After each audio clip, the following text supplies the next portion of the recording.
आवाज़ की दुनिया के दोस्तों,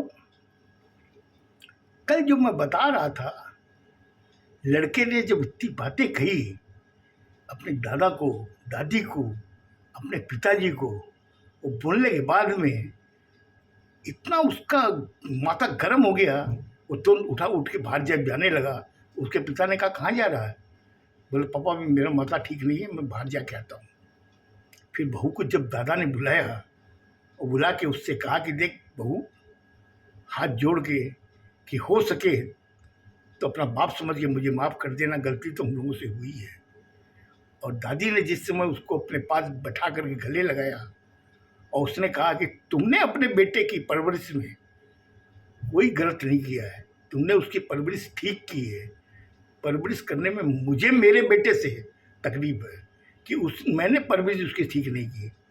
अगर ठीक करते तो ये तुम्हें सम्मान देता, तुम्हें बगल में बैठाता और उनको ये इंट्रोडक्शन देता कि ये लड़के की माँ है, गलती इसने की है और इसकी सारी जिम्मेदारी मेरी है, क्योंकि बच्चे की पहली गुरु जो होती है माँ होती है। माँ जो सिखाती है वही बच्चा सीखता है। मुझे लगता है कि मेरे में कोई कमी थी जो मेरा बेटा सीख नहीं पाया, लेकिन बेटा तूने जो किया, तेरे बच्चे ने जो चीज़ कही, हम लोग की आंखें खोल दी और बहुत अच्छा लगा मुझे कि तुमने परवरिश में कहीं कोई कसर नहीं छोड़ी और मैं बहुत खुश हूँ। बेटा तू बोल, तू क्या चाहती है? हम लोगों ने तो इतना कह दिया, तुमसे याचना कर ली, क्षमा की, लेकिन तू बोल। उसने कहा कि मम्मी मैं क्या बोलूँ आपको,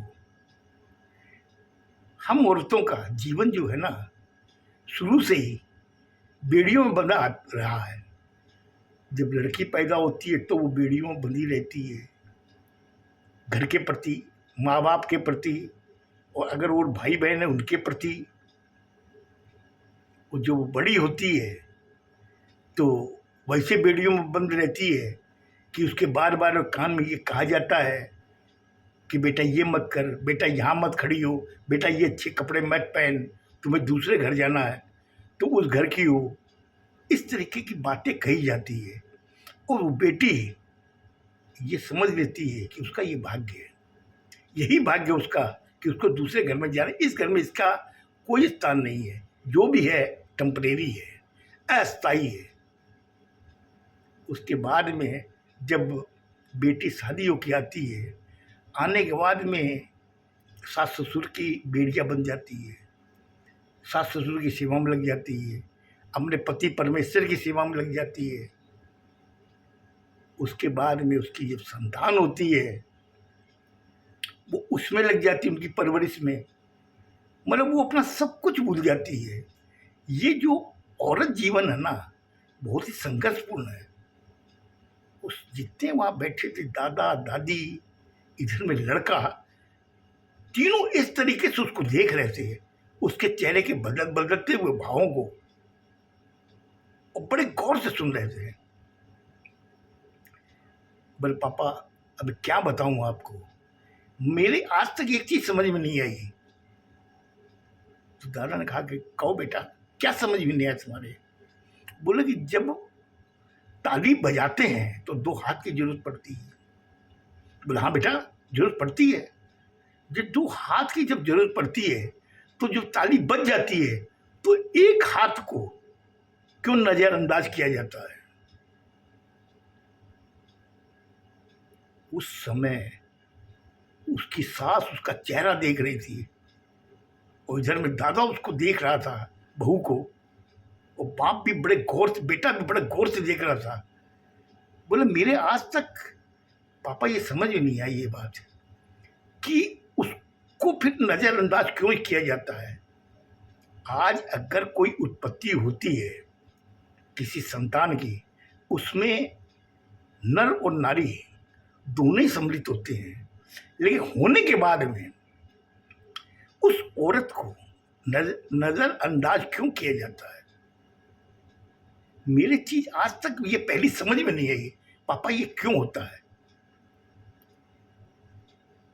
उसका जो बचपन है जब वो इस घर में आती है वो अपना सब कुछ पीछे का छोड़ आती है, अपना सर नेम तक छोड़ देती है। वो यहाँ पे आके यहाँ के रीति रिवाज, यहाँ के सरनेम सब कुछ अपनाती है। मतलब उसका मतलब नया जीवन होता है शादी के बाद। उसके बाद में जब वो बच्चे हो जाते हैं तो वो और सब कुछ भूल जाती है, उन बच्चों की परवरिश में लग जाती है। अगर बच्चे को अच्छा कुछ हुआ, मैं एक एग्जांपल देती हूँ, अगर सपोज कीजिए कि लड़का स्कूल में पढ़ रहा है, फर्स्ट क्लास से पास हुआ, तो उस समय लोग क्या कहते हैं, फलाने का लड़का है ये। और अगर वो लड़का फेल होता है तो उसमें कहते हैं कि इसका बेटा है, इसने इसको सही तरीके से गाइडेंस नहीं की जो आज ये फेल हो गया। अच्छे के अंदर तो बाप का नाम आता है, वो खराब के अंदर माँ का नाम आता है। आखिर पापा ये क्या चीज है? वो तीनों उसकी बातें सुन रहे थे, उनके पास में जवाब नहीं था। बोले पापा मैं क्या बताऊं, हम लोग जो औरत है ना वो एक बहुत बड़ा अभिशाप है, लेकिन इस सृष्टि की रचना भी औरत ने की। अगर औरत नहीं होती तो सृष्टि के अंदर लड़के नहीं होते। लेकिन फिर भी इसको नजरअंदाज किया जाता है। हर कदम पे, हर समय उसे रोका जाता है। उसके बाद में जब किसी के पास कोई जवाब नहीं था, उससे मुस्कुरा के कहा कि पापा मम्मी मैं आप लोगों के लिए चाय बना के लाती हूँ। किचन में चली गई। अब वो सब सोच रहे थे कि बहू ने बहुत अच्छी चीजें बताई है, लेकिन हम लोगों के पास में इसका कोई जवाब नहीं है। उस समय बेटा कहता कि पापा एक चीज आप बताओ। बोला हाँ बेटा पूछ। बोले पापा अगर ये पुरुष प्रधान समाज है तो पुरुषों ने अपने फायदे के सब कुछ नियम बनाए हैं, औरत के कोई नियम नहीं बनाए। बोला बेटा ये तेरे समझ में जब आएगा जब तुम अपनी बच्ची की शादी करेगा। तो बेटे ने कहा कि बोले आज मैंने जो मेरी पत्नी की जो बातें सुनी उससे मेरे अंदर का पूरा कलेजा हिल गया। आज हम लोग शुरू से लेके इसको दबाते आए, पहले माँ बाप ने इसको दबाया, फिर इस घर में आ गए तो आप लोगों ने उसको दबाया, मैंने दबाया, फिर इनकी बच्ची हो गए तो बच्चों की वजह से ये दबती रही, सब कुछ करती रही। एक चीज मेरे समझ में नहीं आती है कि इसने आज तक ये नहीं बताया कि मेरे पेट में दर्द है या मेरे कमर में दर्द है या मुझे बुखार है। इतने सालों से निरंतर काम करती आई है, सुबह से लेकर शाम तक। हम लोग उठने के पहले वो उठती है और सब सो जाते उसके बाद में वो सोती है।